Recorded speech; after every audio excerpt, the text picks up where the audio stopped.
Hello everyone, welcome to the first video of my channel. I am the storyteller.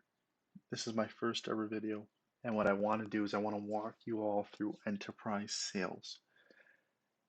As I throw up more and more videos on here to help you with sales, you'll probably notice that we'll be going through topics and things that you probably haven't seen or heard before, especially in other sales channels or other discussions you may have when it comes to sales.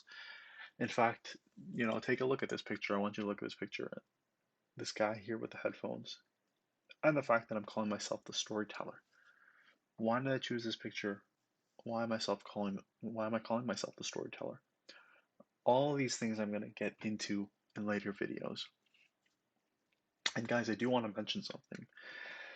Look, the goal here is to give you guys top-notch content in the limited time I have with my schedule. So whatever I present or show, it might not always have the most fancy visuals or be as aesthetically pleasing from a design perspective. To be completely honest, this video presentation, the deck that you're going to see, I just use a template from PowerPoint, right? Because I'd rather spend my time giving you guys my thoughts um, and actually teaching you on how to be successful and win than making it look all pretty at this stage. So with that, let's get started. But before we get into enterprise sales, let's back up. What is sales? What is it? Then how does enterprise sales differ from traditional sales? And finally, what does this mean for you exactly? So what is sales? What does it mean? Is it schmoozing? Is it socializing like all these people you see here in the first picture? Does it mean you have to manipulate people to make more money? Is it that sleazy car salesman who's trying to sell you something that doesn't work or just selling you more and more and more when you don't need it? Is it only for extroverts like the people you see here? Again, in that first picture, socializing, have a good time, can talk to other people. Are you closed off like this person if you're an introvert? Is it only for good looking people? People who look a certain way? Is it only for people who are born a certain way? Or still, do you believe it's an innate quality that you cannot teach someone or teach yourself to be successful when it comes to sales? What's the answer? Well, the interesting part is how many people have no idea what sales is? No clue. In fact, here's a Google search for what comes up when you search what is sales. Most of what you find is very bland and theoretical answers like a transactions between two or more people, a transaction between two or more parties, the activities and processes involved in exchanging a product or service with another party in return for money. Blah, blah, blah. Boring, boring, boring. Get it all out of your head. This is the most important thing for you to know. At its core, sales is a transference of conviction or feeling. That's a direct quote from one of the all-time greats, Zig Ziglar. Get all of that stuff we talked about before. Is it only for extroverts or introverts or they're only born or good looking? Get it all out of your head. Guys, I'm an exceptional salesman and I'm I'm a total introvert. I know how to talk to people, I can talk to people, but am I going out and socializing like absolutely crazy and all that? No. So that just goes to show you don't have to be a certain way. And there's people who succeed in this profession. And I have to tell you, yes, there is a perception and this stereotype that salespeople look a certain way or act another way. Forget all of that. Okay? If you stay with me, you will be successful. Sales is you applying for a job. It's you presenting yourself at the interview. It's you approaching that girl, that guy at the bar. It's you at your first date. It's me here trying to educate you on the definition of sales. All of these things involve a transference of conviction or feeling. You want somebody to hire you. You want that person to go out with you. I want you to have a better understanding of sales. All of these things at their core are what? It's about solving a problem. We don't always think about it like that, but if you do, you will maximize your results. You will go far. Don't think about yourself. Think about what you can do from someone else. This is why I put that quote here again, all-time greats. And we're going to have more. I'm going to share some more content on Zig Ziglar later videos. But look at it. You can have everything in life you want if you will just help enough other people get what they want. It's so powerful if you're able to unpack that. The person you're interviewing for wants to hire someone. Do you have the skills required to help them? The person you're dating wants to date someone. Are you what they're looking for? I'm here making a video because you guys might benefit from learning about sales, and this will increase your chances of living a happy life, a wealthy life. Here's something I just want you to remember, right? Just remember that sales is about solving a problem.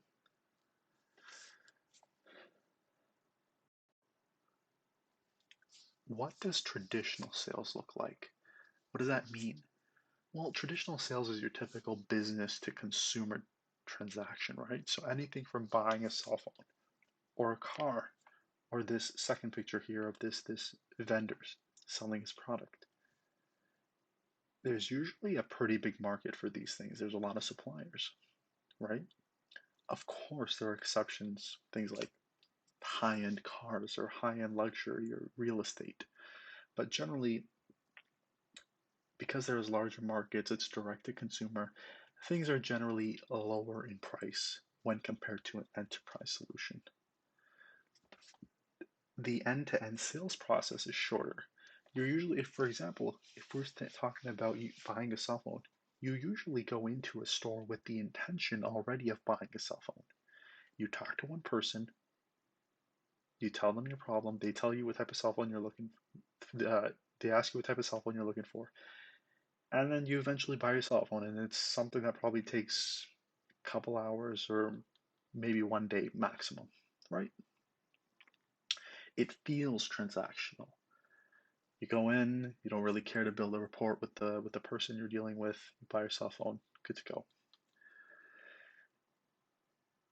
Examples, again, can be things like buying a cell phone, a car, this vendor here, gym memberships, and houses. Again, it doesn't necessarily mean that it always has to be lower in price. Things like cars and houses can be pretty expensive, but generally that's how it's broken down. Now let's look at enterprise sales. How do enterprise sales solutions differ? Well, here are the three major differences. As mentioned, the deals are much more expensive when compared to a business to consumer transaction, like buying a cell phone. They are more complex.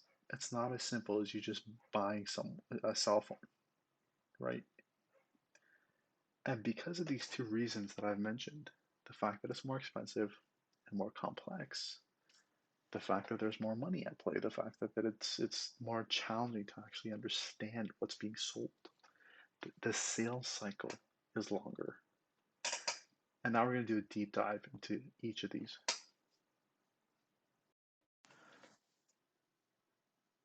So why are enterprise solutions more expensive? Well, the overall cost of the solution, whether it's a service or product, is usually a lot higher than when you're just buying a cell phone, right? The actual time it takes and the effort and the money to come up with whatever it is that you're selling, it takes more than just making a cell phone. And oftentimes companies can afford to pay for more so than you and I can, right? So it's much easier for a company to pay 10 million or 100 million than it is for you and I to go and pay 10 million or 100 million. How are you even going to get that? So not only can they pay more, it's easier for them to get it. Access to money is not much of an issue for companies. If they want to if they want to get 10 million, they can easily go raise 10 million, or they can find other ways of reducing their costs to make 10 million. Whereas you and I, it's much harder for us to do that. Also, remember back when we were talking about cell phones and I told you that you can go to 1,000 different places to buy a cell phone? How many businesses might sell the exact type of solution you or your company needs? Chances are it's only probably a handful. So the overall supply in the market is small too, right? So you have more control over prices. And moving along, second point, why complex? Well, I think that's relatively straightforward. You're buying a solution to help your business. And sometimes that solution can be a lot more difficult to understand and properly position in a transaction um, than a traditional sales product can. In fact, when you're dealing with uh, things like a technological solution, it may even require more industry experts with diverse educational backgrounds to be involved. It often will. And based on type of solution, again, using the tech example, you often have to provide a demo of the platform, right? And then finally, why the longer sales cycle? Well, again, this has a lot to do with the 2 points above. The fact that it's more expensive and complex. Any time in life when you have a lot of money being exchanged, there's naturally going to be a lot more people involved. 9 times out of 10, if 50 million is going from one place to another, it's not just going to be one person to one person. You're going to have a lot more people involved from all backgrounds. To those who are the subject matter experts, the salespeople, lawyers, accountants, in many cases, engineers, developers, everyone from operations to the project managers. There's just a lot of people involved in the entire process, and that's part of what makes it uh, leads to longer sales cycles, right? So can you imagine asking someone for $1 million, 10 million? Of course, there's going to be a number of people on the sides just making sure um, that the I's are dotted and the T's are crossed. And finally, I put here it's more logical, right? So what I mean by that is this isn't like buying your typical cell phone where a shady or a bad salesperson can pressure or manipulate you into buying something. You cannot manipulate your way through a true complex transaction because of how much analysis is being done on both sides through all those stakeholders. Again, I just ask you, would you blindly hand over $10 million to someone? So while I've defined traditional sales and enterprise sales and then explained what makes them different, it's important to see and remember why and how they're similar and what remains the same. So first off, the essence of sales. Remember at the beginning I defined sales to be solving a problem. This stays the same wherever you go. Anytime there's a sale involved, whether if it's financial or not financial, it's all about solving a problem. Keep that mentality, you will go far. And what does that mean? That ultimately means you have to put the client, the customer, the prospect first. You have to put yourself in their shoes. Why would they buy from you? What is their problem? A lot of times people don't even know the problem that they have. It's your job to educate them. It's your job to handle the objections. Again, all of that's going to come in later videos as well. But just keep that mentality. It's a cliche to put the customer first, but it's cliche for good reason.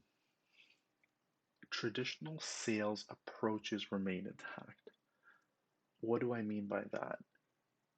It does not mean that because you used body language to help you sell a car, you can go do the exact same thing when you're selling a $25 million building or a $25 million solution and you're just going to close. Will it help you? Maybe, slightly, but you're not just going to close because of your body language. What this means is that some of the principles in traditional sales. So prospecting, qualifying, and ultimately closing, those remain the same. You have to do that in every case. Finally, to win in this game, you need to be tough and resilient mentally and physically. Does this mean you have to go become a psychopath and become as bulky as possible, like a bodybuilder? No, come on, absolutely not. You need to understand, guys, girls, you need to understand why sales pays the way it does. You need to understand that most people cannot do this job. Most people cannot speak to people they don't know. They can't pick up their phone and cold call people. They can't handle rejection. They cannot keep at it time and time again with persistence. You need to understand that most people cannot handle being judged by a number. That's your entire goal. This is how you will be judged. Are you going to remain with the company? Are you going to move up? Are you going to be fired? It all comes down to a number. You need to understand that you have to have the mental strength and energy and the right attitude dialed in to make this work day and day again. Also, being in shape or being fit helps you with your energy levels, it helps you with your mood, getting regular exercise in, all these things, again, helps you with your energy, keeps you happy, keeps you looking good. I hate to say it, but this is a shallow and unfair world, and this is how humans judge one another, for better or worse. But if you have the right mental attitude and you try your best to remain fit physically, again, things that are going to help you, you will be successful. So, what does this all mean for you?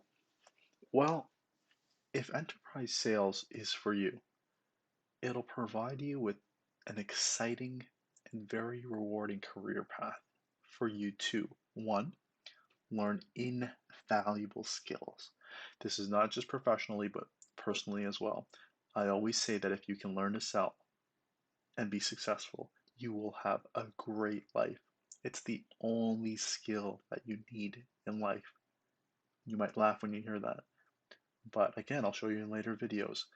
It really is the only skill you need to be successful.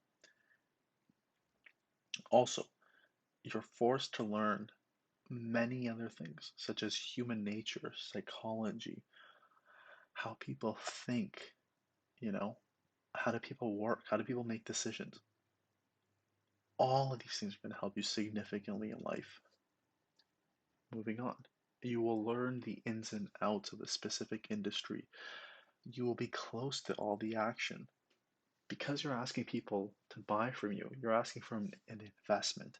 And when you ask for an investment, you are literally at the forefront, by definition, of what goes into making a decision, right? So not only will you learn the ins and outs of an industry, should you ever want to go out and do something on your own, maybe it's a startup, whatever it is, you're going to be in an excellent spot to do so because you're learning the most important skill, how to generate revenue, sales, and you're at the forefront of it. Finally, let's be honest, it's the reason you're all here anyway. You can make ridiculous amounts of money in sales, and there's a lot of perks that come with the job. More on all of this later. With that, guys, I really appreciate you taking the time to watch my first video. Stay tuned to learn which skills you absolutely need to master to be successful, how to pick an industry where you get paid and can succeed, how to interview for the job and just kill it, crush it. And then once you actually do get the job, how should you manage your time and day to be successful? Make sure you're hitting, not only hitting your number, but exceeding it. I'll also be adding various videos with resources such as books I'd recommend that have helped me along the way, and what else you can use to learn to be successful in sales. Also, I'm going to share my own personal tips and tricks and secrets for you along the way. And to be honest, guys, like I said at the beginning of this video, this channel, I want it to be unlike most other sales channels, to be honest. It's my first video, so give me some time, bear with me, but I think you'll see very different type of content here than you'd see elsewhere. And I think you'll like it. So with that, thank you once again. I hope this was informative for you. And until next time, the storyteller.